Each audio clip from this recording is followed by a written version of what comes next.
മുൻ പ്രധാനമന്ത്രി മൻമോഹൻ സിംഗ് വിട പറഞ്ഞതോടെ രാജ്യത്തിന് നഷ്ടമായത് രാജ്യ പുരോഗതിയിലേക്ക് കുതിക്കുന്ന ഒട്ടേറെ നിയമങ്ങളുടെ ഉപജ്ഞാതാവിനെയാണ്. വിവരാവകാശ നിയമം, ലോക്പാൽ, ലോകായുക്ത ആക്ട്, ദേശീയ ഗ്രാമീണ തൊഴിലുറപ്പ് പദ്ധതി, ഭക്ഷ്യസുരക്ഷാ നിയമം തുടങ്ങി രാജ്യത്തെ പൗരന്മാർക്ക് ഗുണകരമാകുന്ന അനേകം കാര്യങ്ങളാണ് അദ്ദേഹത്തിന്റെ കാലത്ത് നടപ്പിലായത്. മൻമോഹൻ സിംഗിന്റെ കാലത്ത് സുപ്രധാനവും രാജ്യത്തെ ജനങ്ങളെ സംബന്ധിക്കുന്നതുമായി ഒട്ടേറെ നിയമനിർമ്മാണങ്ങളാണ് നടന്നത്.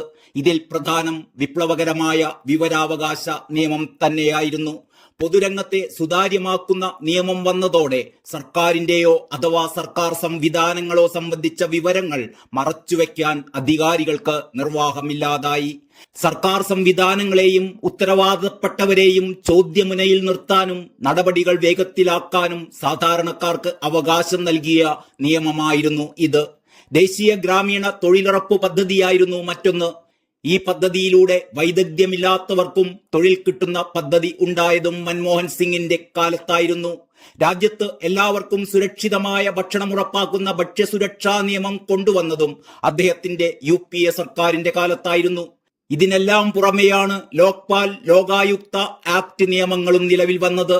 രാജ്യത്ത് 6 മുതൽ 14 വയസ്സുവരെയുള്ള കുട്ടികൾക്ക് വിദ്യാഭ്യാസം ഉറപ്പാക്കിക്കൊണ്ടുള്ള നിയമം കൊണ്ടുവന്നതും മൻമോഹൻ സിംഗിന്റെ കാലത്തായിരുന്നു. ഉന്നത വിദ്യാഭ്യാസ സ്ഥാപനങ്ങളിൽ പിന്നോക്ക ജാതിക്കാർക്കായി 27% സംവരണം ഉറപ്പാക്കിക്കൊണ്ട് അദ്ദേഹം പ്രവർത്തിച്ചു. സാമൂഹിക നീതിക്കു വേണ്ടിയുള്ള പോരാട്ടങ്ങളോടും അദ്ദേഹത്തിന്റെ സർക്കാർ ഐക്യപ്പെട്ട് പ്രവർത്തിച്ചിട്ടുണ്ട്.